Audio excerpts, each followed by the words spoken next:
All right, guys, here we go.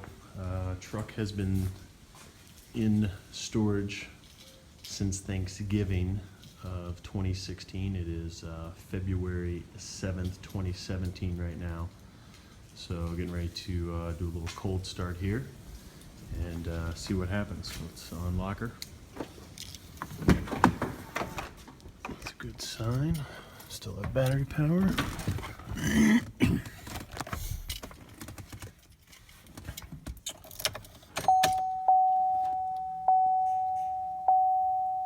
Go.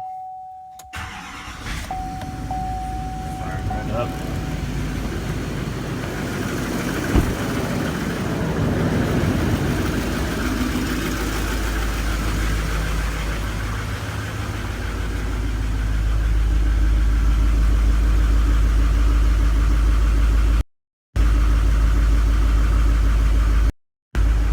Sounds good. A nice idle to her.